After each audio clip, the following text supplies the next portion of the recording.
Pakistan air force में अपनी खिदमत अंजाम देने वाले मोहम्मद अली ने अफवाज पाकिस्तान से अपनी मोहब्बत की इंतहा कर दी है। पाकिस्तान बनने से अब तक पाक अफवाज के पास जिस जिस किस्म का असलहा और जहाज मौजूद रहे हैं, इन सब के मॉडल्स उन्होंने खुद बनाकर अपने घर में सजा रखे हैं। इनके जोश और जज्बे की कहानी काबिल मिसाल बन गई है। सबसे पहले ये बताइए कि आप पाकिस्तान एयरफोर्स में क्या मुलाजमत करते थे और आपके वालिद साहब क्या करते थे? जी, मेरे वालिद साहब पाकिस्तान एयरफोर्स के अंदर जो थे वो एक टेक्नीशियन थे, ठीक है। और मैं भी पाकिस्तान मैं फिर बचपन से मेरी पैदाइश मसरूर बेस की है मेरी, और मैं भी पाकिस्तान एयरफोर्स के अंदर पैराशूट टेक्नीशियन था मैं। तो मेरे को बचपन से यही बड़ा शौक़ था कि मैं इस तरह के मतलब कुछ जहाज़ बनाऊँ, मुझको मतलब बनाऊँ मैं, जैसे क्योंकि मैं भी पैदा ही मसरूर बेस में हुआ था, जैसे कि मैंने आपको पहले ज़िक्र किया है। तो ऐसा था कि मेरे को एयरक्राफ्ट से बड़ा लगाव था, मेरे को है तो तीनों फोर्सेस से, लेकिन मेरा ज़्यादा कंसर्न जो है ना पाकिस्तान एयरफोर्स से है। तो मैंने अपने हाथों से काफ़ी सारे जहाज़ों के अंदर मैंने काम किया, वर्क किया मैंने, और मैंने 99 कारगिल की जंग में भी मैंने हिस्सा लिया था, मुल्तान बेस में मैं था।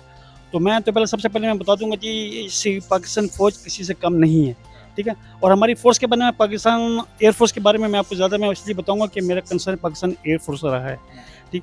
तो मेरे पास सन 65 से लेकर 71 की जंग में जितने भी एयरक्राफ्ट थे, सब की मैंने वो मतलब मॉडिफाई बनाए। कौन से जंगी जहाज ऐसे थे, जैसे MM आलम साहब का जहाज था और बाकी सारे जहाज थे जिन्होंने जंगों में हिस्सा लिया, वो सारे आपने बनाए और उनकी क्या हिस्ट्री आपके पास मौजूद थी?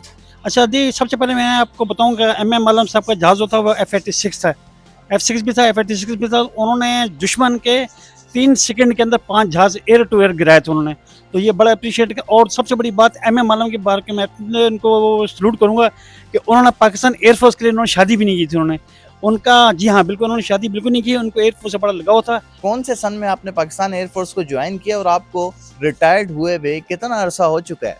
सर मैं 1982 के अंदर मैं भर्ती हुआ था, ठीक। और मैं 2006 में मैं रिटायर हो गया हूँ। और जनाब ली मैंने इसमें काफ़ी सारे मैंने एक्टिवेशन जैसे हमारी होती थी उनमें मैंने हिस्सा मैंने लिया है, ठीक है। जैसे हमारी जंगी बारे में मशक़ें वगैरह होती थी, मैंने पसनी बेस, सखर, मुल्तान, जैकबाबाद, मसरूर बेस में तो मैं काफ़ी अर्सा में रहा हूँ। मुल्तान, सरगोदा, कामरा बेस में तमाम बेसों के अंदर एक्टिवेशन हमारी होती थी, तो मैंने उस काम मैंने किया मैंने। तो इस तरह मेरे एयरक्राफ्ट के बारे में बड़ा लगाव है। पाकिस्तान के शाहीन गौरी मिसाइलों समेत अल खालिद टैंक और F-16, JF-17 थंडर, इन सारे जहाज़ों के मॉडल्स बनाना आपने कब शुरू किए और ये सब आप अपने खर्चे से करते हैं, कैसे करते हैं, और सारा दिन इन सारे मॉडल्स को बनाने में आप कितना टाइम देते हैं? सर ऐसा है कि जैसे पाकिस्तान की जब ये 85वीं सालगिरह थी 1996 में, ठीक। तो उस टाइम से मेरे को शौक़ था, मैंने बोला यार कि मेरे को ये एक शौक़ है, मैंने बोला मैं पाकिस्तान का नाम रोशन करूं। तो मैंने अपने ही फंड से, सर अपने ही फंड से मेरे को, ठीक है, मैंने ये मॉडल बनाना शुरू किया। मैंने सबसे पहले मिराज जहाज़ बनाना शुरू किया, क्योंकि मेरा ज़्यादातर कंसेप्ट जो मिराज F-7 और ये अपना मिराज 53 से मेरा। मिराज को आप डेली देखते थे पाकिस्तान एयरफोर्स में, मतलब वहीं से आपका जहन बना कि मैंने मिराज बनाना है? हाँ जी हाँ बिल्कुल, मैं तो ऐसा बात है कि मतलब 24 घंटे, वैसे 8 घंटे भी हमारी वहाँ पे जॉब होती है, तो मैं मिराज में ज़्यादातर बड़ा होता, तो मेरे को एक चीज़ के बारे में मालूमात थी, तो इसलिए भी मैंने मिराज जहाज़ को सबसे पहले मैंने किया। फिर मेरे को मेरे बच्चा है नुमान अली, उससे मेरे को शौक़ भी है कि अब्बू आपके अंदर इतना टैलेंट है तो आप एयरक्राफ्ट सारे बनाएं और अब बनाएं ताकि पाकिस्तान का नाम रोशन। मैंने बोला हाँ, पाकिस्तान के लिए जब तक मेरे अंदर है, लाइफ है, मैं इंशाल्लाह पाकिस्तान के लिए अपनी जान देता रहूँगा। पाकिस्तान के जंगी जहाज़ों का जो जुनून, जो आपका शौक़ है, वो जुनून की हद तक है? बहुत जुनून है मेरा जी। मैं तो ये कह रहा हूँ कि जैसे जैसे पाकिस्तान के अंदर अभी 2023 चल रहा है, जितने भी एयरक्राफ्ट हैं हमारे पास 65 से लेकर अब तक के मैंने सब बनाए, और इंशाल्लाह मैं बनाता रहूँगा। और आइंदा लेटेस्ट वक्त में जैसे जैसे हमारे एयरक्राफ्ट आएंगे, मैं इंशाल्लाह उनको बनाते रहूँगा। मिसाइल भी बनाते रहूँगा। अल खालिद टैंक है, जैसे कि मैंने ये बनाया, ये अल खालिद टैंक जो है ये मैं तकरीबन 1990 में मैंने ये 96 में मैंने बनाना शुरू किया था मैंने, और तकरीबन मेरे को 2 से ढाई साल लगे थे उसको बनाने में। जितने भी जंगी जहाज हमने आपके पास देखे हैं और जो मिसाइल हैं, टैंक्स हैं, ये इन सब को बनाने के लिए कौन सा मटेरियल यूज होता है? आप कहाँ से लेकर आते हैं और कितना खर्चा हो जाता है अंदाजन? अच्छा जी, ऐसा है कि जैसे ये थर्माकोल आपने देखा होगा, थर्माकोल से मैं बनाता हूँ मैं इनको। और ये थर्माकोल एक, अगर आप एक किसी जहाज़ की अगर देखे जाए तो मेरे एक जहाज़ के ऊपर कम से कम 4 से 4,500 रुपये खर्चा आता है एयरक्राफ्ट के ऊपर। आपके पास देखें कि जो पाकिस्तान नेवी के जो बहरी जहाज़ हैं, उनके मॉडल्स भी आपने बनाए हुए हैं, इसमें कौन सा कोई तारीखी जहाज़ है? इसमें जी अगर देखा जाए तो वैसे जो हमारे जो है ना वो इस टाइम जहाज़ों का नाम तो खैर बहुत सारे हैं, लेकिन मैं आपको अगर जंगी से पाकिस्तान नेवल के हिसाब से मैं बताऊँ ना, तो एक जहाज़ हमारा था जी, वो 747 जिसको हम लोग कहते हैं जैसे ना हाँ। नेवल में था, ठीक है। तो वो 67 69 के अंदर वो आया था।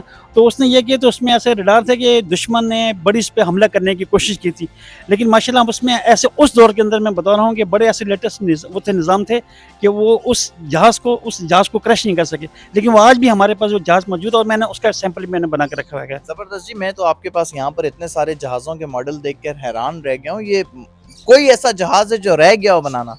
नहीं, मेरे पास कोई भी पाकिस्तान एयरफोर्स के अंदर जितने भी मॉडल्स, जितने भी एयरक्राफ्ट हैं जो थे, जिन्होंने कारनामे किए हैं, सारे मॉडल्स मैंने बनाए हैं। मिराज बनाया है, 104 बनाया है, T-33 बनाया है जिससे हमारे राशिद मिनाज साहब क्रैश होते, वो जहाज़ भी मैंने बनाया है। T-33 जो हमारे ट्रेनिंग जहाज़ था वो मैंने बनाया। C-130 जिसमें हमारे जनरल जहाज साहब क्रैश हुए थे वो भी मैंने बनाया है। JF-17 मैंने बनाया है। मिराज F-16 मैंने बना दिया है। अच्छा, वो एयरक्राफ्ट भी मैंने बनाए हैं जो उसको चाइना अपना रूस ऑस्ट्रेलिया ने एक्सपायर कर दिया था। कभी दिल किए जहाज़ उड़ाने का भी? क्योंकि जहाज़ों से आपकी मोहब्बत देखकर लग रहा है कि जब आप जहाज़ को करीब से देखते होगे तो आपसे बर्दाश्त नहीं होता होगा कि मैं अपनी मोहब्बत का इजहार कैसे करूं। हाँ जी, हाँ, ऐसा है कि देखो भी ये तो खैर हमारे पायलट के अलावा तो खैर कोई उड़ा भी नहीं सकता, कोई टेक्नीशियन हो, कोई सीनियर हो। हमारे अगर इंजीनियर अफसर भी अगर कोई होंगे ना तो उनको भी जहाज़ उड़ाना अलाउ नहीं होता है। ये ख्वाहिश थी आपकी? हाँ, ख्वाहिश तो थी, लेकिन बस ये है कि उस टाइम थोड़े मतलब वालिद साहब के थोड़े हालात थोड़े इस तरह के थे कि मैं ज़्यादा पढ़ नहीं सका। अगर मैं पढ़ने के शौक अगर मैं पढ़ जाता मैं तो मैं भी यार GDP पायलट होता है। और मैं अगर देखा जाए मेरे साथ के जिस टाइम जो बंदे जो मेरे साथ के थे वो आज के बड़े बड़ी पोस्टों से रिटायर हो गए हैं। लेकिन मैं माशाल्लाह, मेरे को आज भी खुशी है कि उन्होंने पाकिस्तान का नाम रोशन किया उन्होंने। इसके अलावा भी कोई काम करते हैं या रिटायरमेंट के बाद सिर्फ घर की छत पर बैठकर ये जंगी जहाज़ों के मॉडल बनाते हैं? जी हाँ, मैं जैसे नेट पे मैं चीज़ें देखता रहता हूँ, तो मैं जॉब तो खैर कोई मैं करता नहीं हूँ क्योंकि मेरे को ऐसे बहुत हार्ट का मसला हुआ था। तो मेरा दो ऑपरेट हुए हैं, तो फिर मेरे को बच्चे की जॉब करने नहीं देते हैं। हालांकि मुझे बड़ी बड़ी जगह से जॉब की ऑफर आई है, लेकिन मेरे बेटा है नुमान अली, उसने मेरे को मना कि नहीं अबू आप जो है सिर्फ घर में जॉब करें। तो फिर मैंने बोला घर में फारिग रहने से बेहतर यह है कि बंदा मॉडल बनाए, ऐसी चीज़ बनाए जिससे मेरे पाकिस्तान का नाम रोशन हो जाए। अच्छा, जो जंगी जहाज़ों पे कलर होता है सेम आपने वैसा ही कलर किया हुआ है, कहाँ से लाते हैं? मैचिंग करना कितना मुश्किल है? और 1 दिन या 2 दिन या 3 दिन कितने दिन लगते हैं जहाज़ के, किसी जंगी जहाज़ के एक मॉडल को बनाने के लिए? जी, अगर देखा जाए तो मैं सबसे पहले इनको जो इनके जो इक्विपमेंट आते हैं, इनके मतलब जैसे मैं बनाता हूँ, इनको जोड़ने के लिए मैजिक आती है, ये आती है, मैं इनको करता हूँ।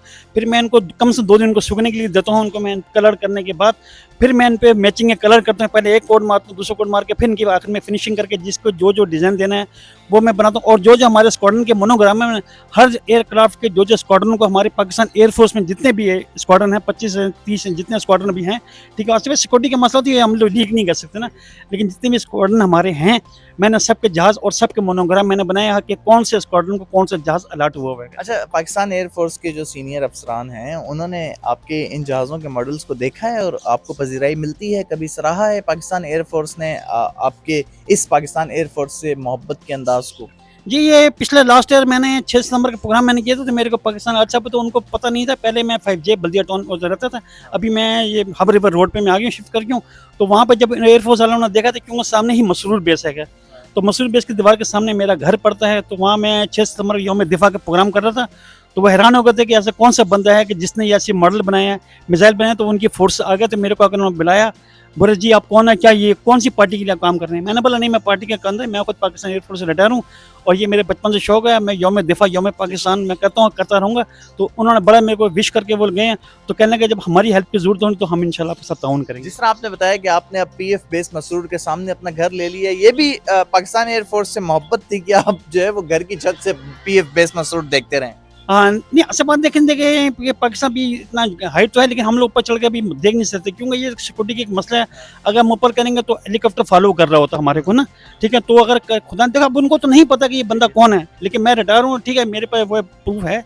लेकिन अब उनको तो नहीं पता, अगर वहाँ से अगर मैं कोई कर रहा हूँ, सिक्योरिटी के बंदा देख ले, बोले ये बंदा छत पर क्या कर रहा है ना, तो लेकिन वो जब आएंगे तो फिर मैं उनको करेंगे। लेकिन मैं मसूल बेस से मेरे को लगाव है, फलंग अलंग होती थी, मेरे को बड़ी खुशी होती है जब भी कोई जहाज़ जाता हूँ तो लोग मेरे से पूछते हैं अंकल ये कौन सा जहाज़ है, अंकल ये कौन सा जहाज़ है, तो मैं उनको बता देता, बोलते अंकल आप कैसे पहचान लेते हैं? मैंने बोला मैं आंखें बंद करके बता सकता हूँ ये कौन सा जहाज़ अभी फ्लाइंग करके गया है। ठीक है। अच्छा, ये बताएं कि इतने सारे जंगी जहाज, मिसाइल और टैंक तो आपने बना लिए हैं, ये आप जमा करते जा रहे हैं, अपने पास ही रखते हैं, बेचते भी हैं इनको या इनको नुमाइश के लिए कहीं पेश करते हैं? नहीं, मैं ना तो बेचने के लिए, मैं नुमाइश सिर्फ जैसे 6 सितंबर को 14 अगस्त होगी, इस तरह के प्रोग्राम के लिए मैं इनका सिर्फ नमाज पढ़ता हूँ। तो मैं एक कहना चाहता हूँ कि उर्दू पॉइंट के हिसाब से कि जी मेरे को इस तरह के जैसे कि पीएफ म्यूजियम के अंदर प्रोग्राम होते हैं, एक्टिवेशन होते हैं, एक्सपो सेंटर में होते हैं, नेवल में होते हैं, तो मेरे भी इस मॉडल को बुलाया, मेरे को भी इन्वाइट किया जाए। हाँ, तो सर ऐसा है कि मेरे जज्बात इतने हैं कि बस मैं कह रहा हूँ कि मेरे को अभी कोई अगर पाकिस्तान एयरफोर्स से अभी मेरे को बुला लें तो मैं भी ज्वाइन करने के लिए तैयार हूँ। मेरे को इतने फोर्स से इतना प्यार है मेरे को।